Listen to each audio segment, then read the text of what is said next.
everybody, it is 8:25 here where I'm at, and this is Thoughts If It Were You, Food for Thought by Gentrics. Now, we've been covering a lot of different things in fiber, nutrients, and even how to diet, and I've been covering a lot of stuff. In the last episode, I covered all the different fats and oils that we have, the more common ones and a few that weren't so common. I covered which ones are healthy, by far which ones aren't, and how you can actually use them, or even if it's unhealthy, it can still have a healthy purpose, okay? And while certain ones may not be used in standard form, they can be used in other ways. So with that in mind, like I mentioned last time, I'm going to cover fiber. So with that being said, here's a question I want you to ask yourself. What is fiber? And if you think you know what it is, chances are you probably do not. Yes, fiber is one of those things that they make you eat when they want to make you go use the bathroom and you think the bathroom stinks. But that just means that you haven't had a clean out in a while. No worries. Okay? Fiber comes exclusively from plants, okay? There is no fiber in meat whatsoever. You can add fiber to meat. I would recommend don't do it, okay? There's none in meat, there's none in fish, there's none in animals, okay? Or any of their products, including dairy, believe it or not. It is a complex carbohydrate and a type of sugar. But unlike other carbohydrates, it is broken down by the body to provide fuel in the form of glucose, fiber, and it cannot be digested by the human body, okay? Now, I'm going to cover more about this, like I said it before, but today I'm going to do something a little bit different. I'm going to have someone else here with me. We're going to be talking about fiber together and different things about it. While we're here, I'm going to go ahead and introduce him. I'm going to go ahead and introduce my buddy. His name is Jay Maestro. He's going to be starting his own podcast real soon, but he's going to be here with me talking about fiber as it is, okay? Go ahead and say hi, buddy. Hey, how's everybody doing? This is Jay Maestro here with my buddy Gentrics right here. And we're going to be, like he said, talking about all the things that fiber do for us and what they do for our bodies. So pretty much right now, what I'm going to be discussing with y'all are some of the benefits of fiber. And nutritionists will usually recommend that people do increase their intake of high fiber foods because that does help. And the studies have shown that most Western diets contain only about half the recommended fiber. So that means pretty much in our geographical location, we are in the Western Hemisphere. That means for our geographical location that our diets are not that rich in fibers. But people don't seem to realize that fibers do have many benefits. And those benefits of fiber include that they do fill you up, they are bulky, fiber is bulky, and they do take up space for our stomachs to digest, making us feel full and leaving less room for other foods containing calories. That's good to hear. We're going to take a short break, and then we'll continue on with where we left off, all right? Hey, yeah, I want to shoot, baby.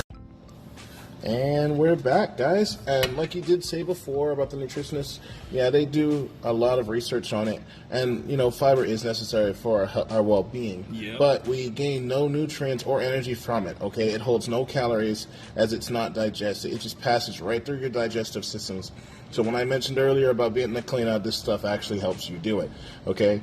Fiber does, however, provide an important function to the body, not the Bible. It is essential to a well-tuned digestive system and can help the body remove potential harmful waste. So it's not entirely bad, okay? The benefits of fiber is that high fiber helps to fill you up, okay? It is, like you mentioned before, it is bulky and it does take up space. Yeah.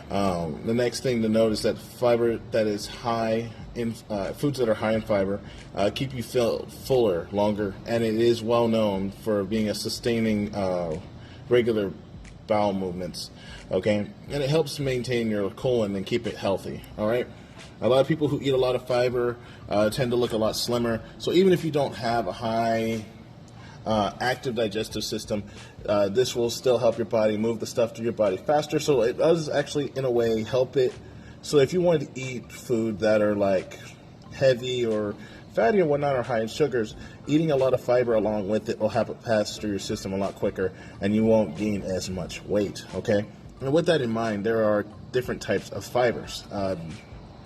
Maestro, you want to go ahead and name what they are? Yeah, pretty much there are two types of fiber really. They are soluble and insoluble fibers, and they are both beneficial to health. So with the soluble fiber, that is a fiber that dissolves in the stomach, creating a sticky gel-like substance, kind of like, goop or something like that, kind of like a type of glue. But this glue that's in your stomach from the fibers traps certain components of food like fats and sugars, and it makes them more difficult for the body to absorb.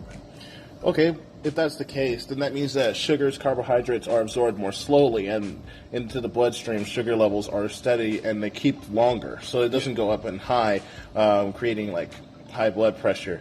And foods high in fiber and complex carbohydrates tend to have a lower GI score. That means that the sugars are released slower, correct? Right. Okay, then when soluble fibers dissolve, it can also bind to certain fats in our stomach. And people who have high fiber diets are less likely to suffer from high cholesterol, like I mentioned before. Yeah. So then fiber can bind to and absorb low-density lipoproteins, the LDLs, or as they call them, the bad cholesterols. Yeah, bad cholesterol. So, with this being said, people who want to lower their cholesterol, and they're advised to eat high in fiber foods to reduce intake well with this. We're going to take a short break.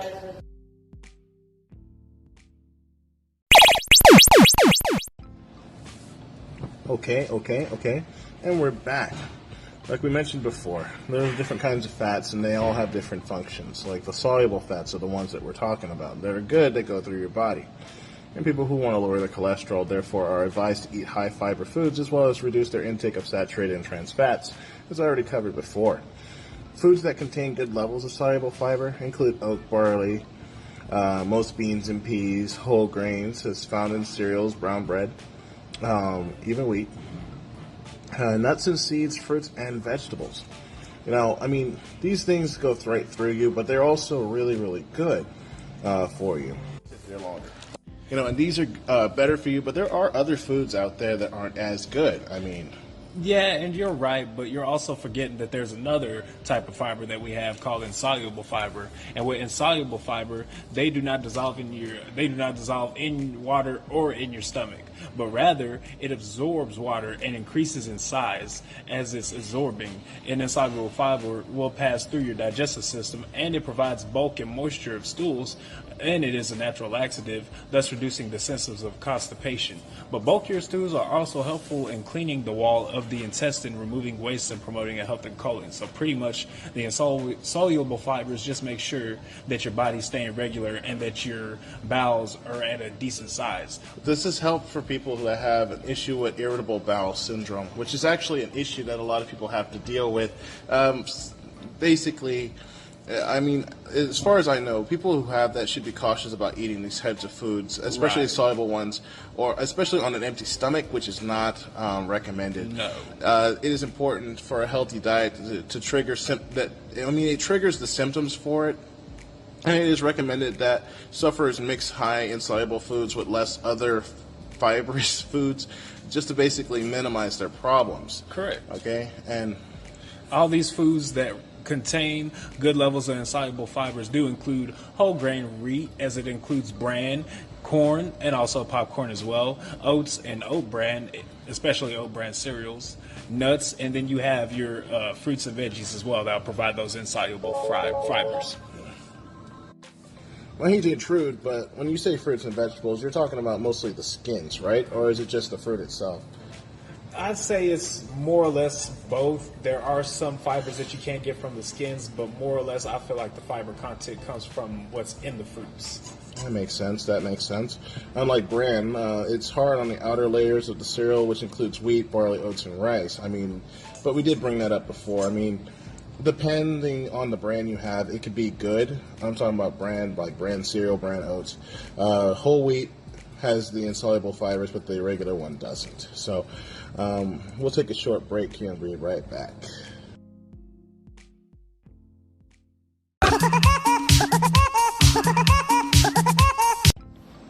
And we're back. I'm going to go back here to bran real quick. As the name indicated, whole grain foods contain the whole grains, including the bran, okay? And processed foods included in grains, they have that harder outer casting shell removed, that's called the bran, okay? Such foods like white bread have less nutritional value than whole wheat and whole wheat alternatives as they hold less fiber. But to increase your fiber, you need to choose like brown, grainy, seedy breads, brown rice especially, or brown pasta. Which, now that I said that, doesn't sound too appetizing, but they exist. It's called wheat pasta. It's also known for containing many essential fatty acids that are vital to health and can aid in your digestive system. Okay. Right. So with that being said, I mean, fiber has a lot of functions. Okay, and one of them is you can make porridge, what they call oatmeal cereal. It's very popular, inexpensive, healthy. It works for breakfast. And making oat porridge is a simple experiment that basically demonstrates how fiber works in your body. Okay. Right. So pretty much when you're making oatmeal or making porridge, pretty much you'll just take 1 part of oats and you'll take 2 parts of liquid, whether it be milk or water. Any combination will work. It tastes better with milk, in my opinion. But pretty much how you'll make the porridge is you'll just heat up the ingredients to a boiling point and then let them simmer until the desired consistency, whether you want it to be a little bit more runny, whether you want it to be a little bit more pasty. Either way, it's just your preference. But the end deal is that oats are really, in the end, a good source of fiber. And on that note, I mean, the easiest way is to do it in the microwave, as it won't burn or scorch them. Right. Burning them and cooking them in a saucepan, there's a risk of it sticking. Okay. And like I said, it's both soluble and insoluble, so you get a little bit of both. Okay. Right. And pretty much when liquid are added to the oats, they immediately start to grow, which means they pretty much absorb the liquid that is in the pot with them. So the absorption rate increases as is heated, and that in part is the action of the insoluble fiber adding bulk and moisture to the porridge. And as the porridge continues to cook the oats, they will swell up more, which means that the water is still being absorbed as the temperature increases. So the porridge can easily boil over and more than doubling in the size while cooking, so you got to make sure that it's okay. Yeah, I mean, when cooking the porridge, it changes dramatically. I mean, you should notice 2 differences immediately. One of which is the oats have taken a lot of moisture, increased significant in bulk, like my buddy here said. This action is part of the insoluble fibers. Right. And the consistency of the porridge is gloopy and somewhat sticky. Okay, the soluble fibers has dissolved to create this sticky, viscous substance. Okay, and with that being said, pretty much finished porridge is quite bland, so pretty much if you do want to enjoy the bowl of oatmeal and get the full value of the nutrition, pretty much if you want to finish all anything like sugar, added milk, cinnamon is real good with porridge or any type of oatmeal. I prefer honey, personally myself, but you can even add golden syrup or a pinch of salt. I like molasses and a little bit of, what's that one called? I do believe it's a type of molasses syrup, but either way, it works really, really well. Is it boysenberry? I have no idea. Right, me neither. I just thought I'd ask. They sell it in the store. Maple syrup. There it is. That's what it was. That works real well. So we'll go ahead and finish this up in the next piece. Take a short break, and we'll be right back.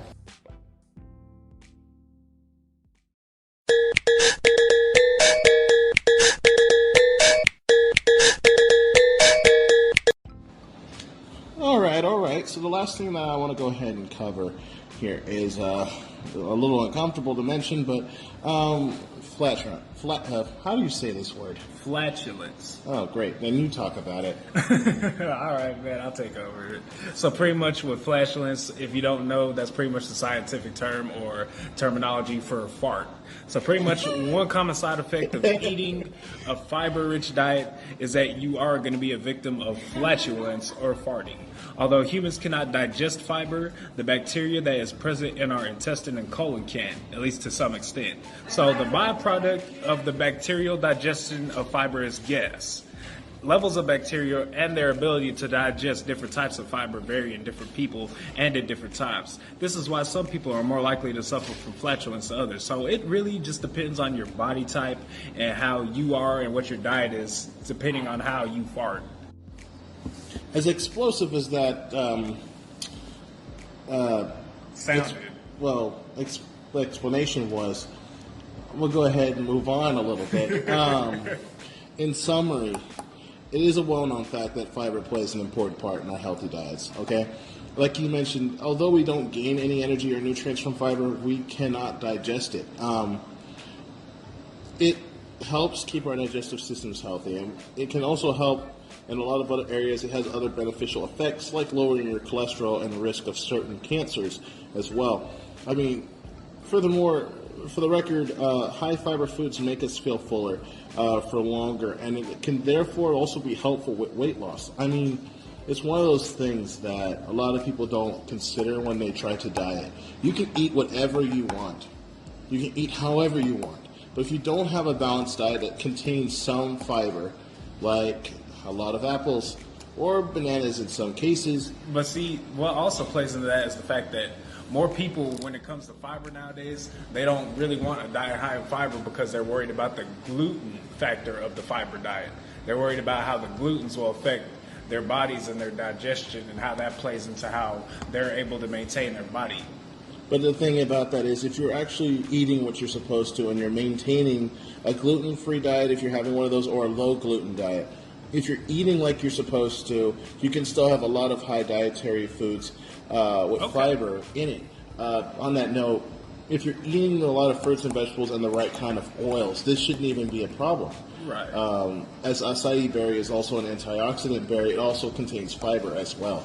So it's one of those few foods. Correct. So with that, I want to thank you guys for listening. This is one of those special podcasts that I do very rarely when I have something else either off topic or I'm on topic and I have an extra guest with me. So with that, I would say thank you. Have a great rest of your day. And also, one new update, I am now available on Spotify. So when you get a chance to, if you love listening to Spotify, go ahead and search for it. Food for Thought, but not the word for, it's actually the number 4. And we'll talk to you guys later. Isn't that right, Michael? Yes, sir. That is correct. And this is Neo Gentrics, and this was his guest, Jay Maestro, and we are signing off, and we thank you for your time. I said Michael, didn't I? I meant Jay Maestro. Man, you got me with that whole flash comment thing. Have a great day, guys.